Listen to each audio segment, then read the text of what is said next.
Yo, of course ni siku nyingine tena, Jumatatu tulivu kabisa ambayo tunakutana kwa ajili ya kuweza kupeana habari mbalimbali za kiburudani zote ambazo zimezidi kuchukua nafasi na zimeendelea kuchukua nafasi kubwa kinoma kupitia social media zilizozungumzia mitandao ya kijamii huko IG na kila sehemu ambako taarifa zimekuwa zikienea. So moja ya story ambayo of course inaendelea kuchukua nafasi kwenye mitandao ya kijamii ni kuhusiana na Paula Kajala, lakini pia Harmonize, ambapo tuliona siku ya tarehe 3 mwezi wa 5 ilikuwa ni siku ya kumbukizi ya kuzaliwa kwa mtoto wa Paula na Mario. So hiyo siku ilikuwa ni special zaidi na waliweza kukutana kama familia, ambapo Konde Boy za kukutana na Kajala, lakini pia waliweza kukutana na Paula kwa kuweza kumeet katika hiyo event ambayo ilikuwa imetokea siku hiyo.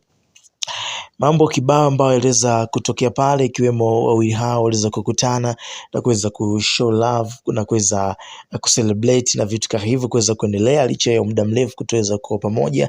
Maneno yanakuwa ni mengi sana, kila mmoja amekuwa akizungumza ya kwake kutokana na kile kitu ambacho kimekuwa kikiendelea, kutokana na ukimya ambao umekuwa ukiendelea. So kupitia ukurasa wake wa Instagram, Harmonize amezidi kucholesha jumbe mbalimbali ambazo zimeonyesha kwamba is ready kurejea kwa Kajala na kuweza kuendelea na maisha yao kama ilivyokuwa mwanzoni. So moja ya issue ambayo of course ni nani kuhusiana na Paula, ambaye kupitia ukurasa wake wa Instagram pale kwenye Insta story ameweza kupost picha ya Harmonize, na ikumbukwe Harmonize aliweza kuzuri katika sherehe au ile hafla ambayo ilikuwa inahusika au ilikuwa inatajwa kama ni kumbukizi ya kuzaliwa kwa mtoto wa Mario. So kupostiwa kwa Harmonize katika peji ya Kajala inaita utata kinoma, na watu wanasema kwamba pengine Paula ameanza kuelewa na namna kukubaliana uhalisia ambao umekuwa ukiendelea na uvumi ambao umekuwa ukichukua nafasi zaidi kwenye mitandao ya kijamii,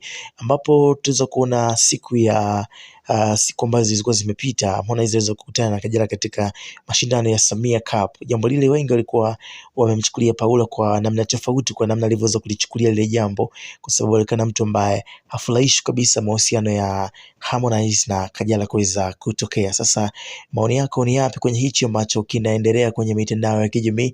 Neno gani ambalo unaweza kumshauri Paula kwa hichi ambacho kime happen? Keep enjoying.